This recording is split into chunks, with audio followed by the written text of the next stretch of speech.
Okay, so we're here. It's Monday, October 5th. And we're here to continue, wrap up our discussion of energy.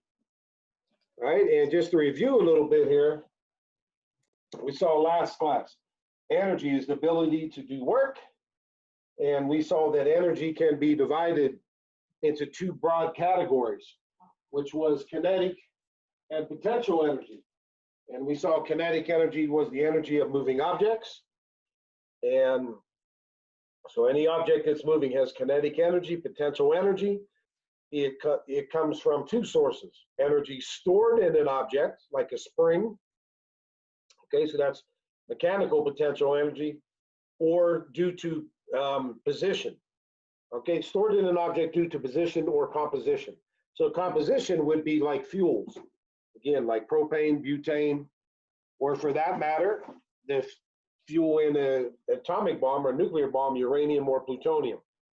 Right, so every nucleus has nuclear potential energy stored in it. Every chemical bond has chemical potential energy.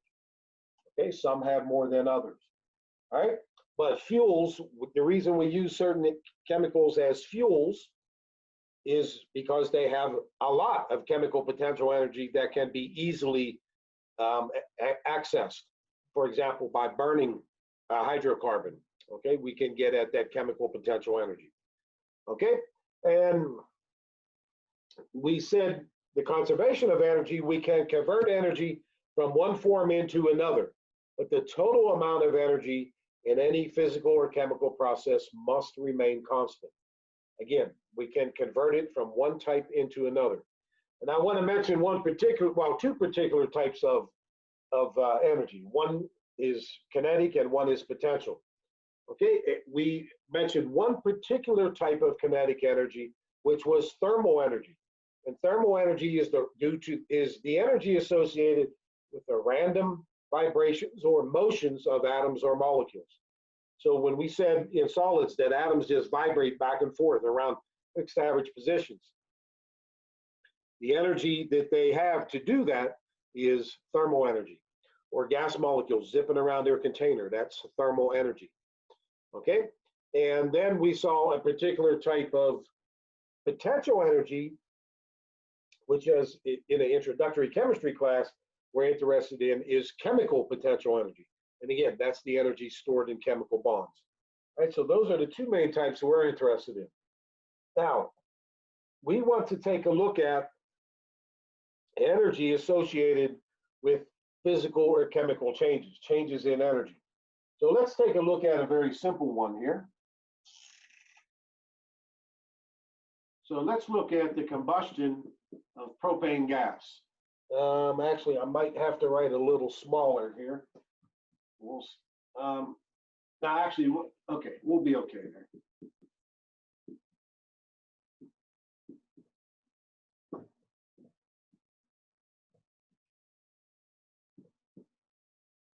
Okay, so we're gonna need 4 waters there, 3 of those, and 5 of these. Okay, now, this is clearly a chemical change. The reactants have different chemical formulas than the products. So this is clearly a chemical change.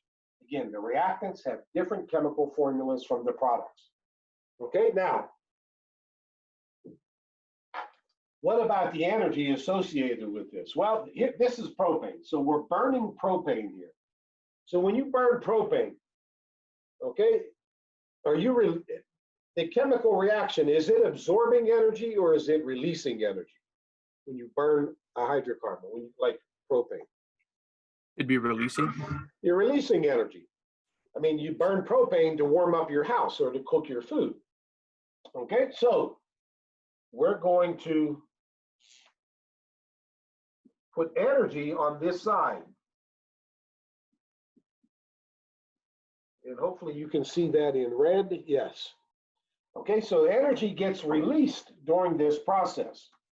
Okay, energy gets released. And this is what's called an exothermic reaction. Exo.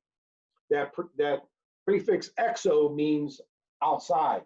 Okay, like a crab has an exoskeleton. or you go out of a room at an exit sign. So energy is exiting the reaction here. And the way I like to think of this is this. I like to draw a box around the actual chemicals. Okay, so there's my reaction occurring. Okay, and I want to decide, is energy flowing into this box or is energy flowing out of this box? Okay, and when you burn propane, energy is flowing out of the reaction into the environment. The environment gets hotter. The environment gets hotter. For the environment to get hotter, energy, thermal energy must be flowing out of this box where the reaction is occurring. Okay, so the environment will get hotter. Now, underlying all of this is the conservation of energy. So if we drew a little graph here, and we put time here, and we put energy here, I'm just going to put E for energy. Okay?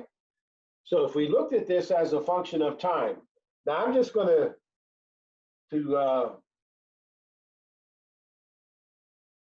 put the reactants and the products here. So here would be the reactants. Here's the reactants. And down here are the products. Okay, down there are the products. Let me just admit this person. Okay, now, notice they're at different levels of energy here. Okay, and this difference in energy here is this energy up here. So this corresponds to energy released into the environment.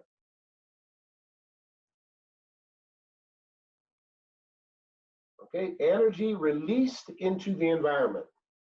Now, if we take a look here, again, we must have conservation of energy underlying all of this. Okay, so if I take that energy of the reactants, right? Well, obviously they're higher in energy than the products, right? But if I take the energy of the products and add to it the energy that got released into the environment, then that will be equal to the energy of the reactants. We must have conservation of energy. The total energy on the left side of the arrow must equal the total energy on the right side of the arrow. So if the products have lower energy than the reactants, then I must add energy on this side. I must add energy on that side, right? And so if energy is on the product side, energy is being produced. It's being released into the environment. The environment potentially can get warmer. Okay? Do we have any questions here? This can be a little confusing. Any questions? Again, Not really. pardon me? Again, if you sketch a little graph like this and just ask yourself, which has greater energy, the reactants or the products? Well, if I'm burning propane, I'm expecting energy to get released. So I'm going to have extra energy on this side. I mean, that energy can be used to heat our house, to cook our food, whatever. Okay, but again, the total energy on this side must equal the total energy on this side.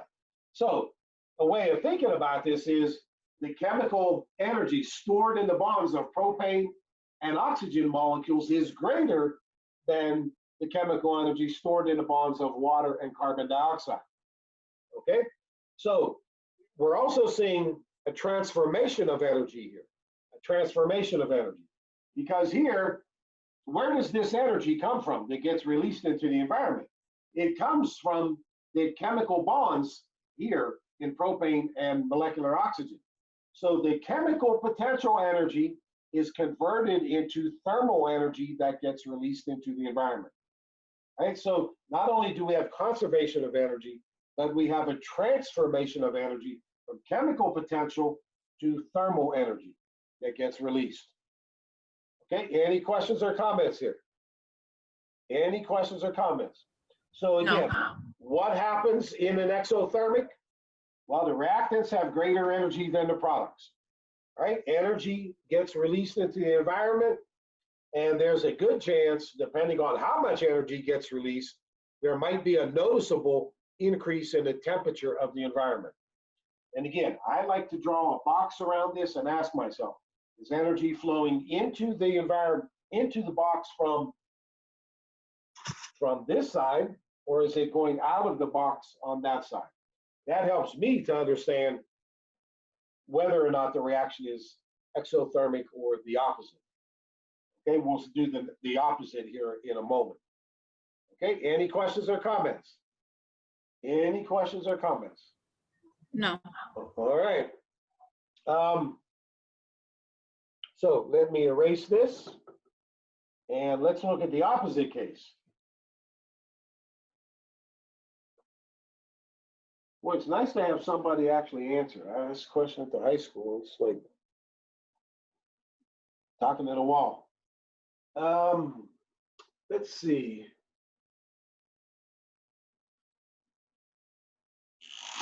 I don't know if this is actually this type of reaction, but we'll just pretend that it is.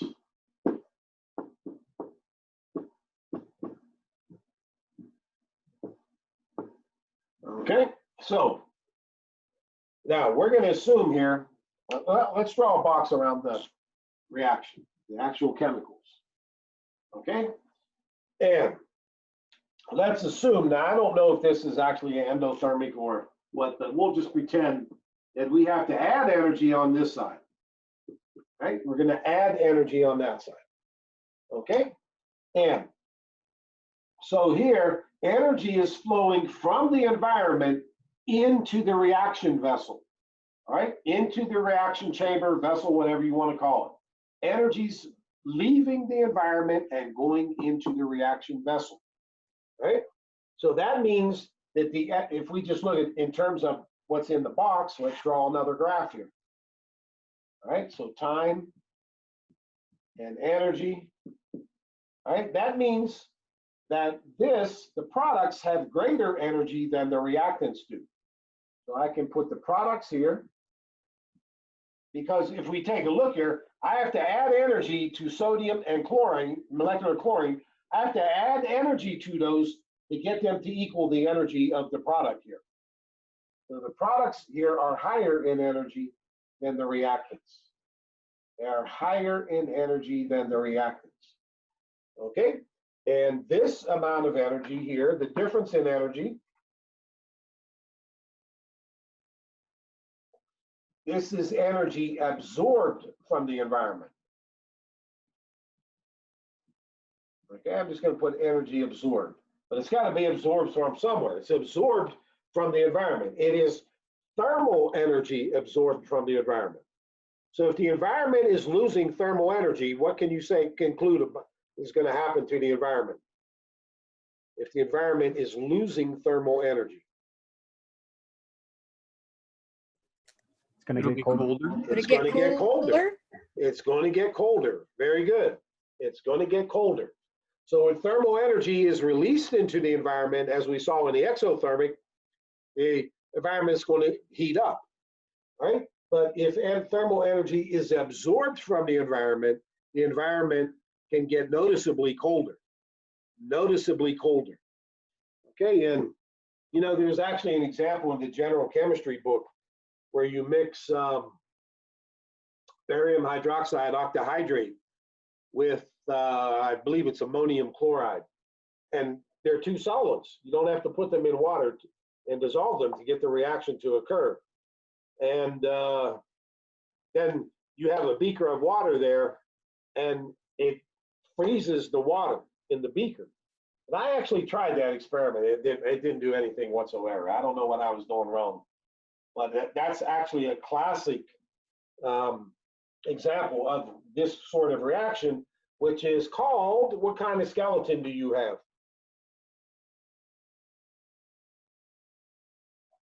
Nobody knows what sort of skeleton you have? You have an endothermic skeleton. Or sorry, and you have an endoskeleton. This is called an endothermic reaction. Endo means inside. So here we have energy flowing inside of the reaction chamber, inside of the reaction chamber, right? So energy is flowing out of the environment into the reaction, right? So if the environment is losing energy, thermal energy, it can get noticeably colder. A good example of this, and I'm sure this is one we can all identify with, is if you ever played sports and like pulled a muscle and they get a cold pack. And so in that cold pack, there's a seam down the middle, and there's one reactant on one side and the other reactant on the other side. And when you need it, when you need the cold pack, you crack that seam, and the two chemicals can rush together and mix. And that's a highly endothermic reaction. So the pack gets cold. The pack gets cold, right? It absorbs. The environment is actually the liquid mixed in with the chemicals. So it gets cold. It's absorbing thermal energy from the liquid that's in there, right? And the liquid gets cold. Okay. It seems like exothermic reactions seem to be more common. If I do a lab, try to do a lab with my high school students on this, where they just mix. There's a series of things, chemicals, and they mix them together, and they hold the test tube to see whether it heats up or gets cold. And it's much easier to find examples on the internet of ones that heat up, rather than ones that get colder. Right? There's only a handful of them that I can find on the internet where they get colder, but there's plenty of them where the test tube gets very hot. Amazingly, if you dissolve an acid in water, it can get very hot, very hot. I remember so it's highly exothermic when you dissolve acids. This is what when people say an acid burn, that's what happens. You put the acid in the water, it gets super hot. And I mean, it can get boiling hot, where the water actually boils when you put the acid into the water. It gets so hot the water will boil. I remember when I was teaching down Santa Fe, I mean, before I started teaching, I wasn't really a wet chemist. And I mixed some concentrated acid in water, and I'm holding it in a flask, and it got so hot, I had to leave it go. It was burning my hand. And they dropped it on the floor, and I had a carpeted classroom, and it burned a big hole. The acid burned a big hole in my carpet. But you live and learn. You live and learn. Also, bases. If you dissolve bases in water, the solution will get very hot. Okay. So again, endothermic. What's going on there? The reactants are lower in energy than the products, so we have to add energy to the reactants to bring them up to the products. Because again, remember, the total energy on the left side of the arrow must equal the total energy on the right side, right? And that includes the energy going into the box or out of the box, right? So what sort of questions could I ask you here? Like true or false? Well, we could say, in which sort of reaction do the products have greater energy than the reactants, exo or endothermic? Well, that's going to be endothermic. In which reaction does the environment potentially get colder? Well, it's going to be endothermic, because we're absorbing thermal energy from the environment. Okay? So the assignments that I emailed you, there are some questions about these. There's some questions, right? And do we have any questions here? And again, this is all in chapter 3. This is all in the energy part of chapter 3, right? Actually, I want to cover something here. I should have waited and see if anybody had a question there. Did anybody have a question? Nobody? Not right now. Okay. Well, let's take a look here. Let's look at a physical change. So liquid water boils. Right? So L for liquid, G for gas. Is this exo or endothermic? Exo or endothermic? Let's take a vote. So here we have endo and exo. Everybody take a guess. Here, let's start at the top. All right, we'll go down here. Angela, what do you think it is? Just pick one. We're not buying a car. Just pick one. I would have to say endo. Endo. All right, next person, Julia. Endo. Endo. Lucas. Endo. Brandon. Endo. Oh, come on, man. Joseph. I think it's endothermic. All right. You know, amazingly, it is endothermic. Usually people say it's exothermic because if you're boiling water, what happens to the temperature of the room? Does it get hotter or colder? It gets hotter. It gets hotter.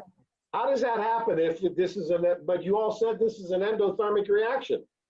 It should get colder. So explain that. How does the room get hotter?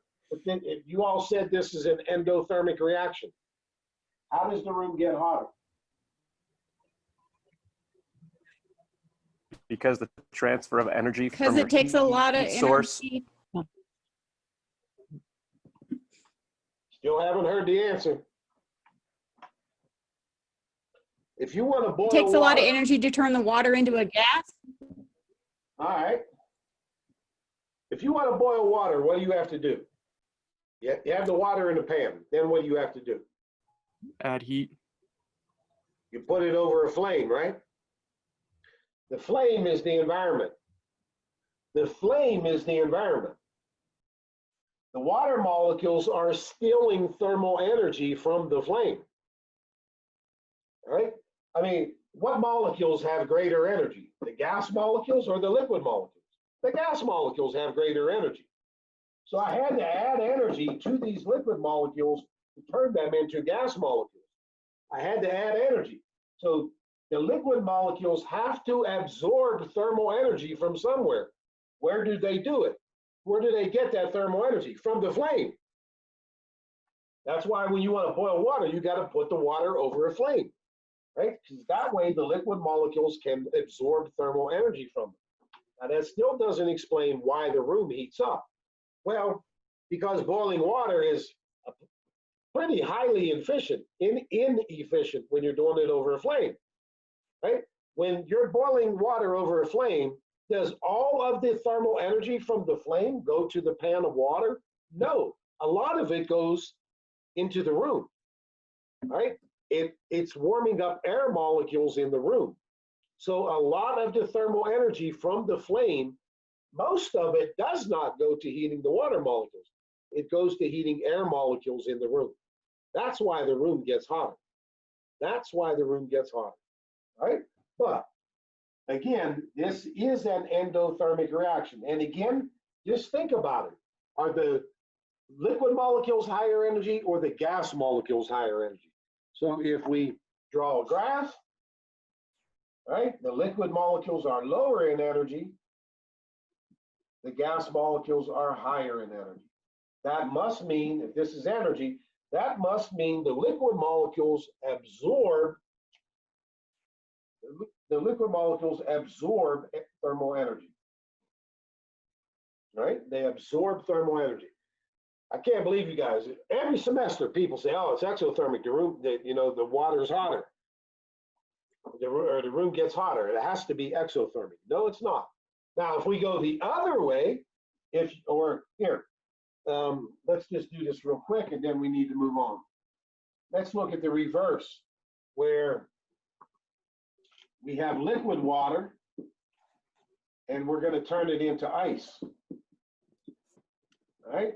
That is a physical change. The chemical formulas are the same on both sides, so physical change. Okay? Now, you might ask,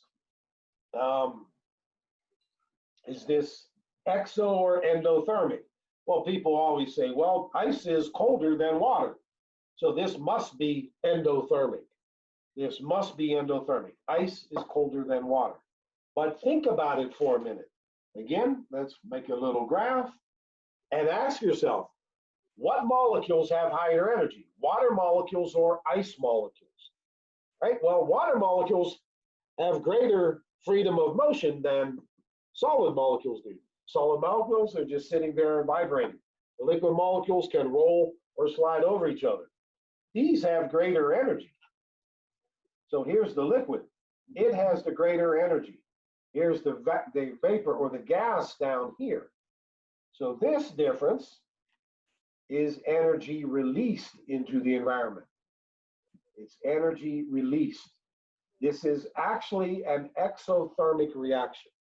But again, most people think, oh, you know, put ice cubes, you put water in ice cube tray, you put it in the freezer, it gets colder.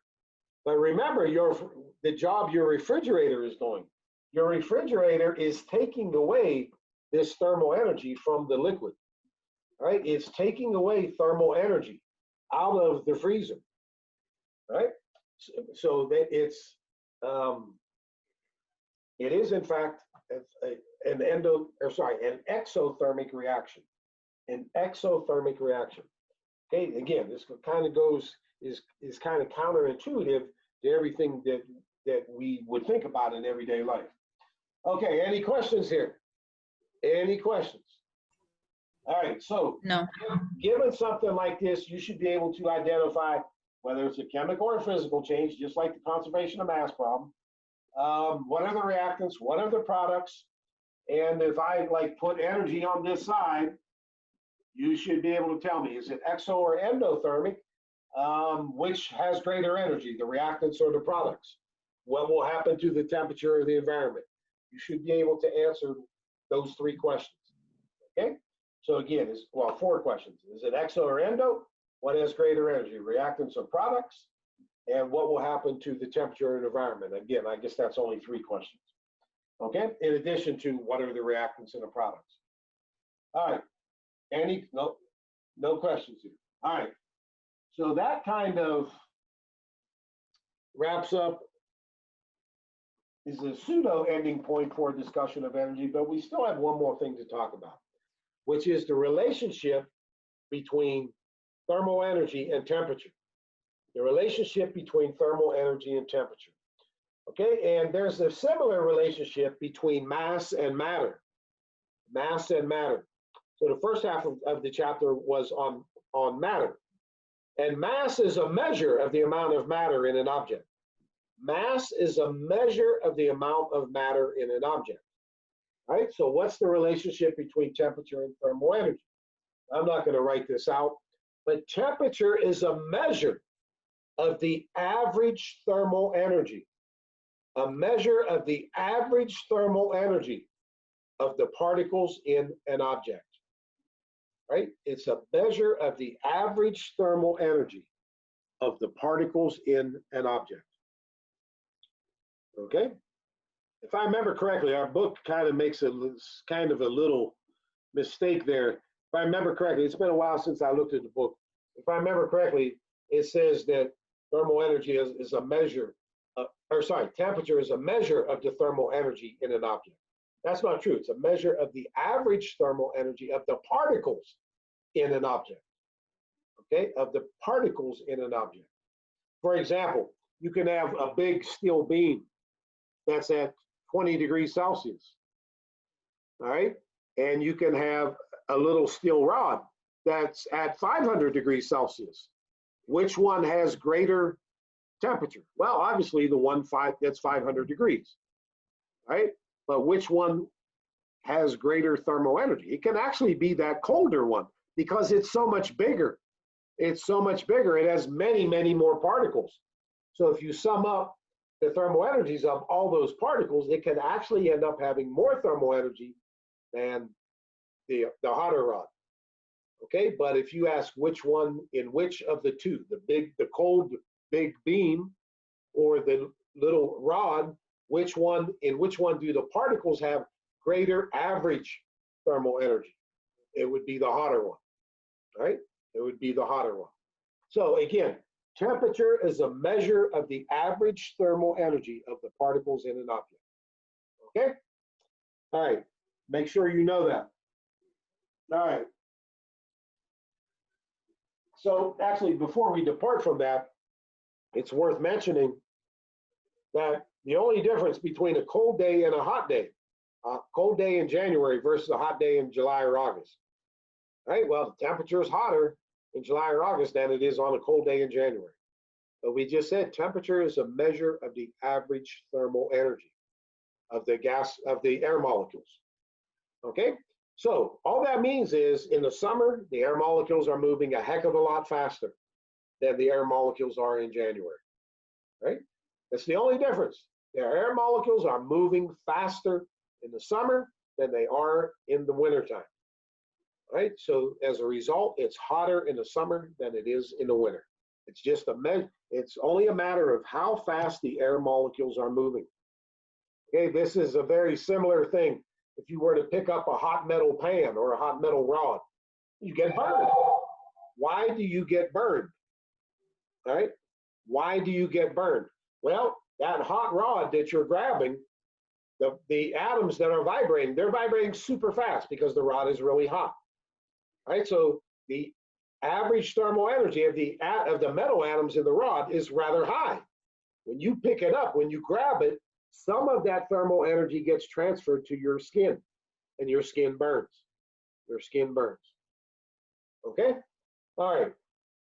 Any questions before we do this next thing? And this will probably take us up to the end of class here. All right. All right. So we're going to talk about temperature here. Temperature. And I believe I've already sent you a temperature assignment. Okay? So we're going to look at 3 different temperature scales. And I always end up spending way more time on this than I should, but I think it's worth it. Okay, so let's look at the scale. So we have the Fahrenheit scale.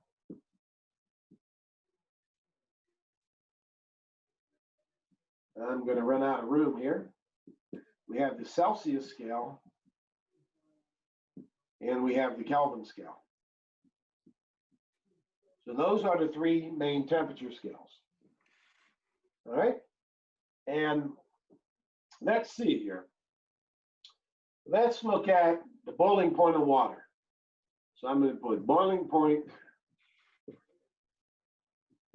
of water.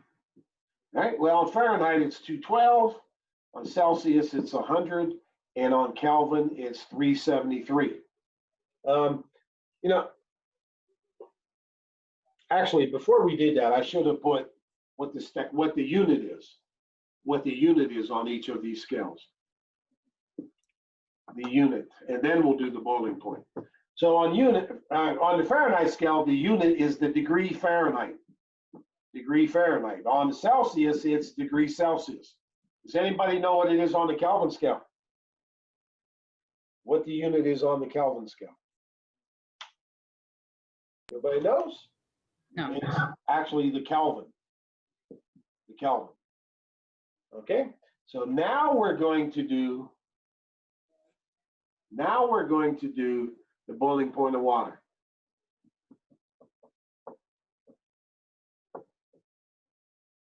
And I'm probably going to run out of room here. All right, so it's, again, 212 on Fahrenheit, 100 on Celsius, and 373 kelvins on the Kelvin scale. All right, 373 Kelvin. All right, let's look at the freezing point of water.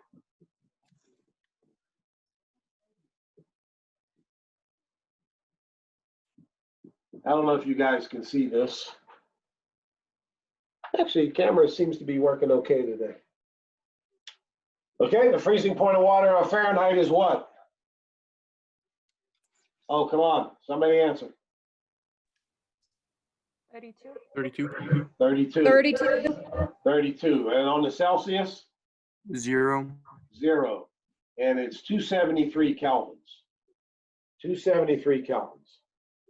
Okay? Now, I want to ask you this. What's the hottest possible temperature on the Fahrenheit scale? The hottest possible temperature.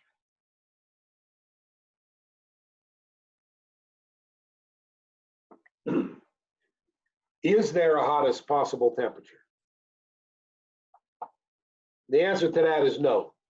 So it's kind of a trick question. Something can be infinitely hot, infinitely hot. And if we think at the Big Bang, it was essentially infinitely hot. Okay, there's really no limit to how hot something can be. Okay, is there a limit to how cold something can be? Just based on the last one, I would say no. Okay, well, you'd be wrong there. There is a limit to how cold something can be. Okay, so let's write coldest possible temperature. Well, I'm just going to write coldest temperature. Coldest temperature. Okay, and it's minus 459 degrees Celsius. It's minus 273 degrees, or sorry, minus 459 Fahrenheit, minus 273 degrees Celsius. And what do you think it is on the Kelvin scale? 0. 0. 0.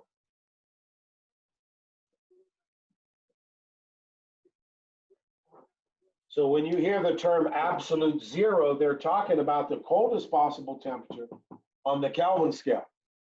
On the Kelvin scale. So there's our absolute 0. Now,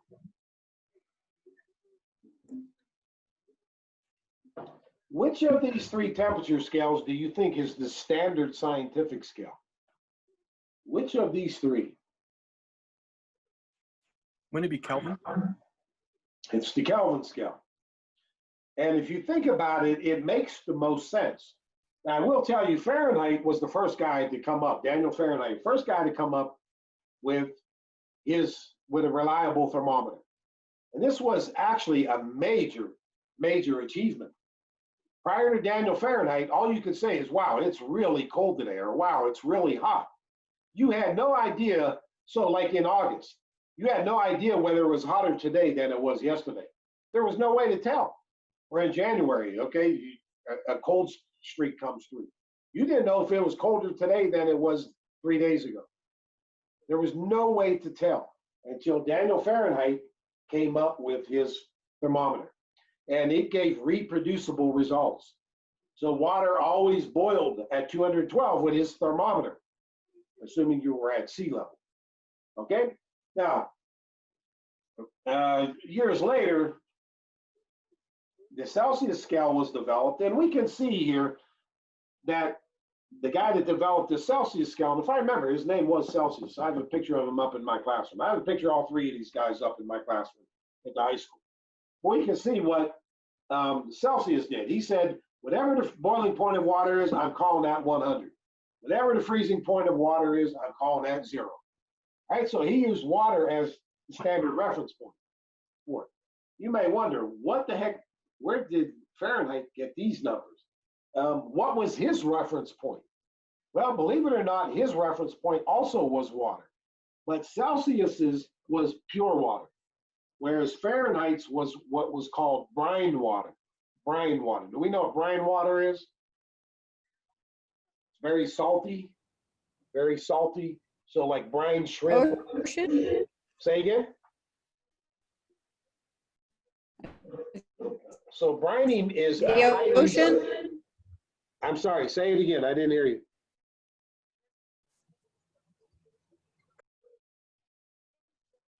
All right. So, I mean, think of like a swamp. And I know there's some like salt marshes where only like this, very few animals can live. And the brine shrimp live there. Nothing else can survive there. But, so for some reason, he chose brine water as his standard. Now, what did Kelvin choose? Now, by the time Kelvin came along, it was understood. It was not known by Fahrenheit or Celsius that there was a limit to how cold something could be. No one knew that. By the time Kelvin came along, that was well known. That was a well-established fact that there was a limit to how cold something could be. So he said, hey, I'm going to invent a new temperature scale, and I'm going to call that lowest temperature 0. Why would I start here? I always like to say this to my high school students. If I asked you to go out in the parking lot and start counting how many cars are in the parking lot, well, when there's no cars, you would say, oh, there's 0 cars in the parking lot. Then when the first car comes in, that would be 1. Second car would be 2. If you ask Celsius to go out in the parking lot, when there's no cars in the parking lot, he'd say there's negative 273 cars. Then the first car would be negative 272. The second car would be negative 271. That's perfectly valid. The same with Fahrenheit. When there's no cars, he'd say there's minus 459 cars in a parking lot. Remember, when you're measuring or counting something, there's always a reference point. Now, we normally choose the reference point to be 0. Normally choose the reference point to be 0. Then we don't have to worry about subtracting out a reference point at the end. Right? We don't have to worry about that. That's like the first thing we do in lab. We would have done that back in August. Learn how to measure stuff. But you always have to have a reference point. Kelvin says, why not choose my reference point to be the lowest possible temperature?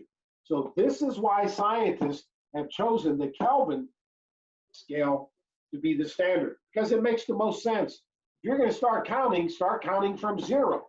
Start counting from 0. Okay, so there we have that. Now, with that being said, and this might seem kind of strange, I was a scientist for 20 or so years, been teaching almost another 20. I've never seen a Kelvin thermometer in my life, never. I don't think you can even buy one. Nowadays, it's kind of hard outside the United States to buy a Fahrenheit thermometer. The rest of the world uses Celsius. So even in a scientific laboratory, you go get a thermometer, you buy a thermometer from a scientific vendor, it's a Celsius thermometer. Yet, Kelvin is the standard scientific temperature scale. Why do you think in the laboratory we would have Celsius thermometers rather than Kelvin? Why do you think? That might Smaller be number to deal with. Exactly. Who said that? Lucas. Very good job, Lucas. Very good. Because, all these courses kind of run together at some point. Actually, we did talk about it. We were talking about isotopes and the masses. And we had the absolute masses of protons, neutrons, electrons. Very, very tiny number. But then we had a relative scale, 1836, 1839 for proton and neutron. Because those numbers are much easier for a human mind to work with. So just like it's much easier to say, oh, the rest of the world says, oh, it's hot today. It's 38 degrees outside. It's pretty hot today. Or let's say 40, make it nice and round number. 40 degrees, it's really hot. Well, that's better than on the Kelvin scale, you would have to say, oh, it's 313 kelvins today. Much easier to comprehend 40 degrees rather than 313 kelvins. Much, much easier. So the world, even the scientists have adopted using the Celsius scale. The Celsius scale. All right? But then when you do a calculation, you generally convert it to Kelvin scale. To Kelvin scale. All right, now, again, when you are asked what are the units for these temperature scales, don't tell me that the unit for the Fahrenheit scale is Fahrenheit. I already emailed you that assignment. Every semester, people say, when I ask, what are the units on each of the 3 temperature scales? And people say Fahrenheit, Celsius, and Kelvin. Those are not the units. The units are degree, and Kelvin. Or degree, more specifically, degree Fahrenheit, degree Celsius, and Kelvin. 1 degree Fahrenheit does not equal 1 degree Celsius. We're going to see that in a moment here. All right. Now, I just said a moment ago that, let's see what time we're at. Okay, we got plenty of time. Okay. So scientists use Celsius thermometers in the laboratory, and then they convert it to the Kelvin temperature scale. Now, what is the equation for going back and forth between Celsius and Kelvin? Well, let's take a look here. What's the difference between these 2 numbers? 273. Say again? 273. 273. What's the difference between these two numbers? 273. 273. And notice I can write very simply the Kelvin equals the Celsius temperature plus 273. Very simple. Very simple. So when Celsius is 0, I add 273 and I get the Kelvin temperature. When Celsius is 100, I add 273, I get the Kelvin temperature. Now, all right, all you smarty pants here. Let's ask this question. If you were to graph that, what would it look like? That equation. If you were going to graph that, what would it look like? There'd be a y-intercept at 273. And then whatever Celsius is would be the slope. Who's talking there? Lucas again? Was that Lucas? Yeah, it's Yes. Lucas. Actually, very good. I'm so happy, Lucas. We were here in person, I'd give you a hug. No one ever gets that. You guys take all these math classes and can't recognize a linear equation. You're like the first person in years, Lucas, to get it. All right? This is the equation of a straight line. It looks just like y equals mx plus b. The slope m is 1. So the Kelvin is the y, the Celsius is the x with a slope of 1, and 273 is the y-intercept. Very, very good, Lucas. So again, if you have this Celsius thermometer and you record a temperature, you don't even need a calculator. You just add 273 in your head. You have the Kelvin temperature, right? That you can plug into whatever equation you need it for. Okay? So I'm not even going to do any problems with this. On the temperature assignment, I think you have 3 where you have to go, where you're given like a Celsius temperature and you have to come up with a Kelvin. Or you're given a Kelvin and you have to come up with a Celsius. Actually, maybe I better write the one down. You go the other way. All right.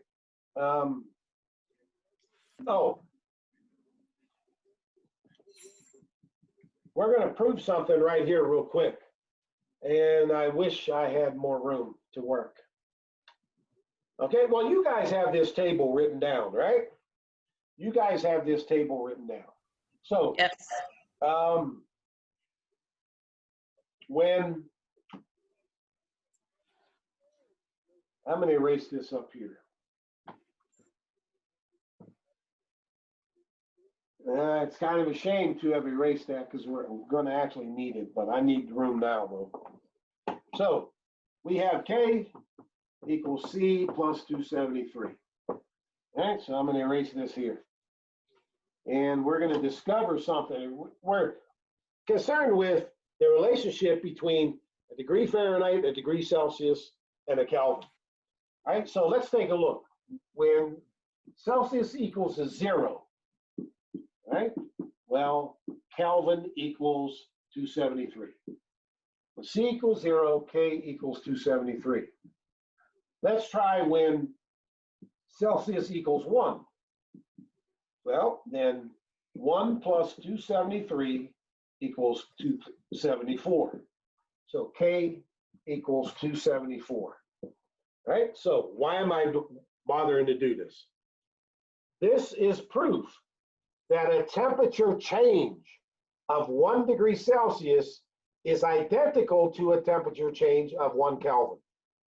A temperature change of 1 degree Celsius is identical to a temperature change of 1 Kelvin. Identical to a temperature change of 1 Kelvin. And we can see that because it's a linear equation. It's a linear equation, so it must be, and the slope is 1. That's the more important thing, is that the slope is 1. Okay, it's a linear equation with a slope of 1. All right, so a temperature change of 1 degree Celsius equals a temperature change of 1 Kelvin. Now, let's look at Fahrenheit and Celsius. Fahrenheit and Celsius. Well, let's see. we had a boiling point of water of on the Fahrenheit scale of 212 and the freezing point of 32. So that was a difference of 180, right? 180. And the same difference on the Celsius scale is 100 and 0 for a difference of 100. 180 divided by 100 is 1.8. So let's take a look. If I have, let's look at a freezing point of water, right? On the Fahrenheit scale, it's 32. It's 32. I have to subtract 32 to get the freezing point of water on the Celsius scale. 32 minus 32 is 0, the freezing point of water, right? The freezing point of water on the Celsius scale. But again, we just said the difference between the boiling points on the Fahrenheit scale and the freezing point of water on the Fahrenheit scale is 180. That same difference on the Fahrenheit scale is only 100.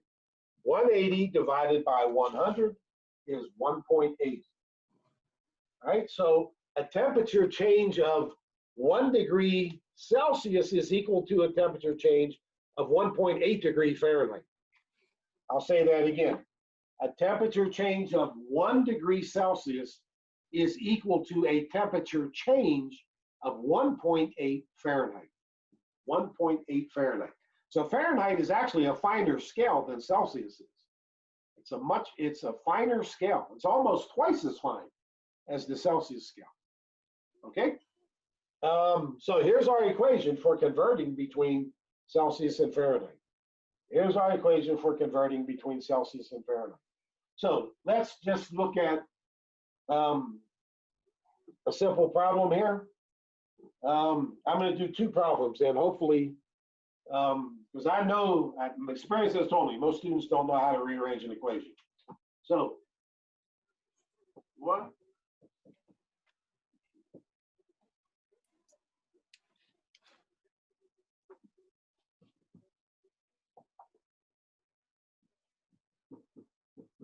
So this will be a nice, easy one. You don't have to rearrange this.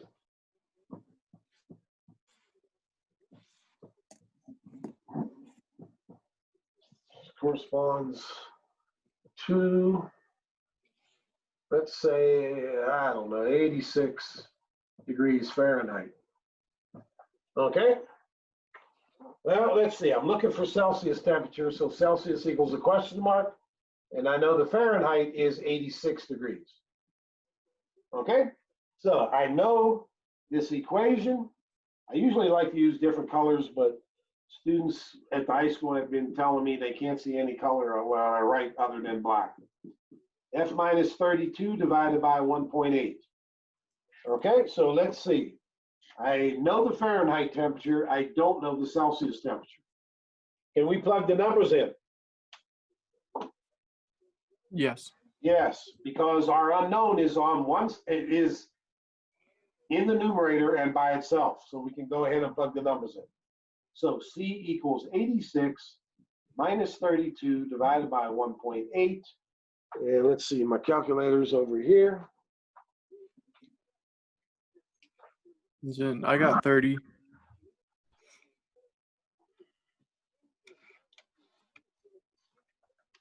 All right, 30.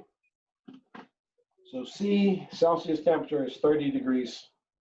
Okay, very simple, very simple. You know,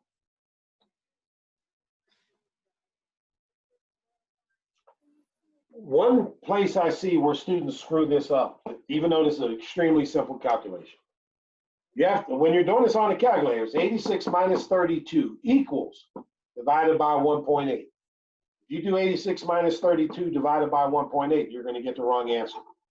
What I tell students is every time you do an operation, hit the equal sign before you do the next operation. If you do that, you'll never have to use parentheses. So again, 86 minus 32 equals divided by 1.8. Divided by 1.8. Okay? So there's that. There's that. Very simple. I think you get 3 problems like that on the temperature assignment. Right? Or maybe it's just 2. Sorry, there's 2.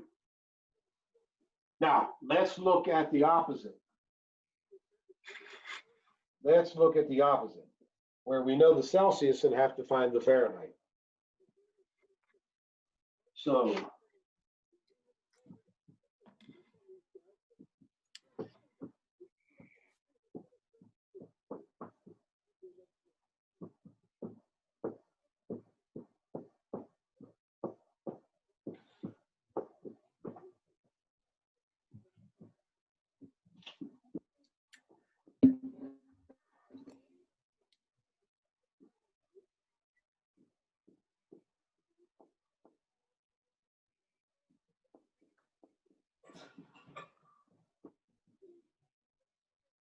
okay. So this time, we're looking for the Fahrenheit. So Fahrenheit equals a question mark, and we know the Celsius is -40.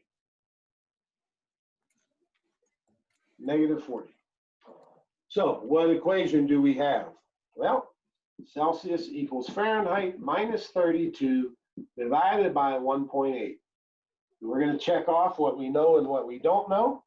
Let's see, looking over there, I know the Celsius, I don't know the Fahrenheit. Can we plug the numbers in? Yes. Really? No, you cannot. Fahrenheit is not, it's in the numerator, but it's not by itself. We got to get Fahrenheit by itself. So what's being done to Fahrenheit? Well, it's being divided by 1.8. It's also being subtracted by 32. Which of those will we take care of first? The 1.8. 1.8. Why is that? Because you have to, was it PEMDAS? So you got to multiply before you, Well, or you have to do. multiply both sides by the 1.8 before Okay. you add 32. It's because both the Fahrenheit and the 32 are being divided by 1.8. So we need to get 1.8 over to the other side in the numerator, F minus 32. All right, and now F is still in the numerator. It's still not by itself. So I got to add 32 to both sides. Add 32 to both sides. So F equals 1.8 times C plus 32. All right, plus 32. All right, now, I like to put the unknown on the left-hand side. Actually, I'm going to bring it up here. All right, so I don't have to bend down. I'm going to bring it up here. I like to put my unknown on the left-hand side before I plug in the numbers in. 1.8C plus 32. F is in the numerator and it's by itself. Now I can plug the numbers in. Now I can plug the numbers in. So F equals 1.8 times -40 plus 32. And that equals, somebody do that. I got a -40.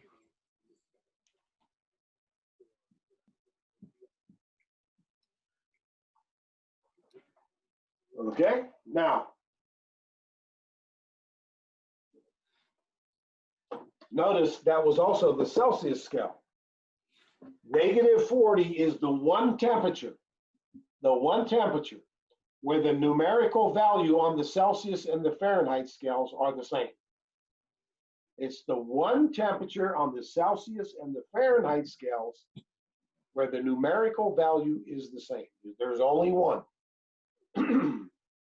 Okay, and this is it. So why did I choose this one? Usually I give this as a extra credit problem on the test, but since you guys are doing everything open notes, I'm not going to do that. But let me just tell a quick anecdote here about this, how I figured this out. Years ago, I was teaching down Santa Fe, and I had gone camping in Death Valley over Christmas, and I froze to death. I froze to death in Death Valley. Because at night, it gets pretty cold there in the winter. And so when I came home, I said, I'm going to buy a winter sleeping bag. So I'm looking at sleeping bags, and sleeping bags are rated by temperature. 20 degrees, 10 degrees, 0 degrees, right? But it would say 10 degrees Fahrenheit or 10 degrees Celsius.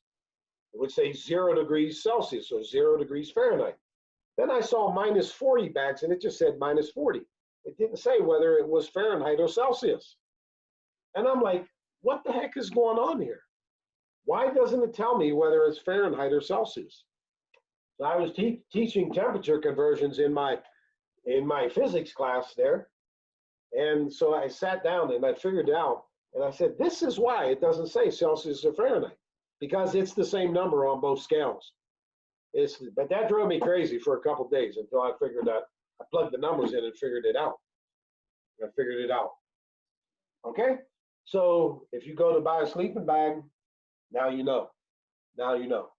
All right, any questions here? We're all okay rearranging the equation here. Everybody's okay. When you're doing this assignment and you're asked to go from Fahrenheit to Celsius, you should have this problem in your notebook open in front of you. Have this problem open in the notebook in front of you. I want to see the problems worked out like this. Don't just give me an answer. Don't just give me an answer. See, this is why these guys, they never like check into class. Never, that they, I mean, some of them are just, because a lot of calculators have a key that will convert between Celsius and Fahrenheit. And they're just going to convert and write an answer down. I know it's going to happen. And I'm going to mark it wrong. Right? I want to see the problem laid out like this. Okay? You know, I will tell you, I don't know how many of you are like environmental science majors or RCT, want to be RCT or engineer. If you will lay a problem out like this, your professor will love you. Right? They'll love you. In some physics books, they do that in chapter 1. Show you how to work a word problem. Right? Show you how to work a word problem. All right? Shall we do one more like this? Yes, can we do one more? All right, one more. Yes. One more. And then that'll bring us right up to the end of class. You know, usually I drill into you guys' heads when, you know, if we were meeting at school every day. One of the first real lab we do is identifying metals by their density. So we do some density problems in lecture. And in there, I show people how to lay out a word problem. But we didn't do that this year. So since we weren't doing it in lab, I didn't do it in lecture. So let's see.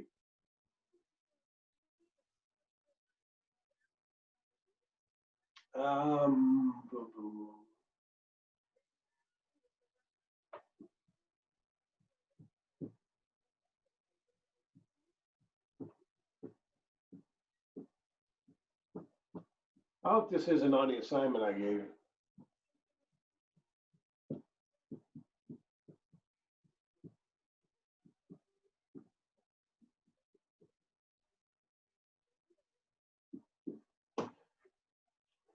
Let's see, I remember it in Fahrenheit.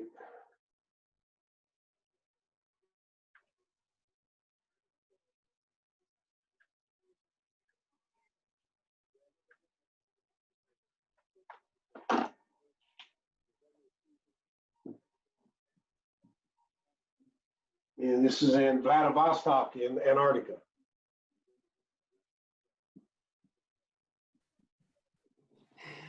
It is on the homework. Oh, can't do this one then. Can't do this one. Then we can do the hottest one. I know on one version it was coldest, and the other version it was hottest.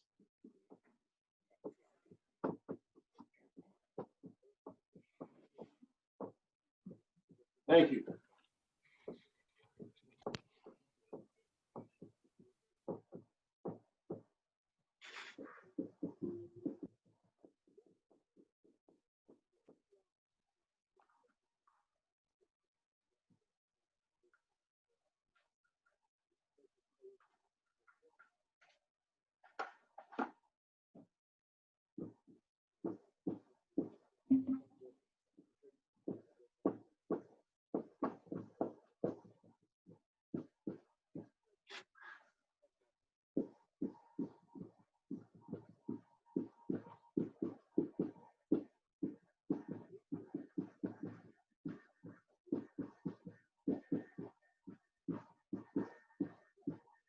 right, so there we go. We'll give you a chance to write that down.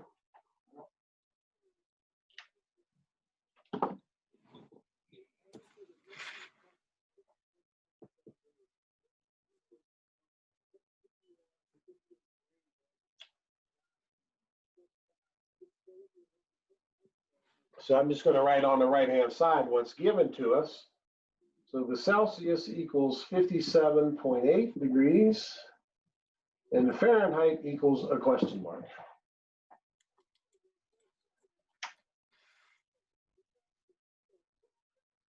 Every word problem, you write down what's given to you on the right-hand side and a question mark for what you're looking for.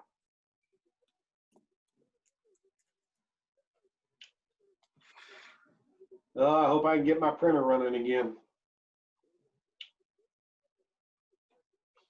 My buddy, who's a computer geek at the lab, he dang fool got married and moved away.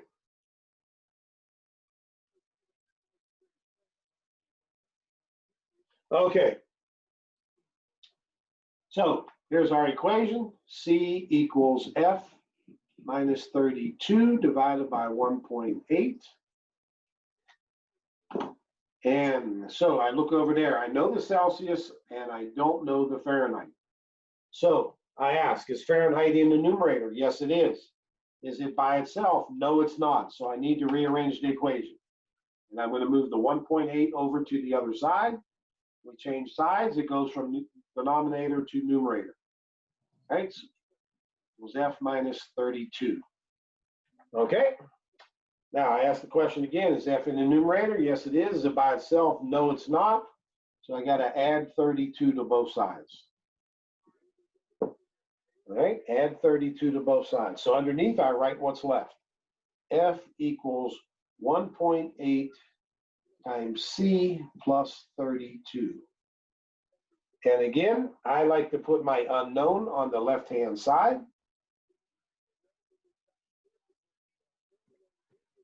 So I just rewrite it, flipping the two sides. Okay, and so now I'm going to plug the numbers in. F is in the numerator and by itself. No point in plugging numbers in if it's not by itself. No point in it at all. Okay, so let's go ahead and do that. F equals 1.8 times the Celsius temperature, which is 57.8, plus 32. And we get the calculator out here. 57.8 times 1.8. And I get 136. F equals 136 degrees. So Raymond, on the homework, do you want us to round or to the nearest whole number, or how do you want us to answer that? Yeah, you can just do it to the nearest degree. You know, there is a set of rules for establishing that, but some years I teach you in general chemistry, some I don't. I taught in my first year in introductory, but not anymore. There is a set of rules. I believe they're in your first or second chapter in your chemistry book. Okay? Got it. When we turn the camera off, I'll show you why I don't teach it anymore, because it's not relevant to what we're doing here now. All right, so there you go. Again, you read the problem, write down what's given to you, what question mark for what you're looking for, write your equation, check off what you know, question mark for what you don't know, and then solve for your unknown. Got to get it in the numerator and by itself. Then you can plug the numbers in. I want to point out here, only 2 lines when you're solving a word problem should have numbers in them, where you plug in the numbers from over there and your final answer. Those are the only 2 lines that should have numbers in them. Now this 32 and 1.8, that's part of our original equation. That's not, that doesn't count as having numbers in it. Where you plug the numbers in and your final answer. That's it. Look how beautiful this equal signs line up right down the paper. What a work of art, huh? What a work of art. Okay, any questions or comments? Any questions or comments? Okay, No. I'm gonna stop recording here. And then I'll show you why I don't stop recording.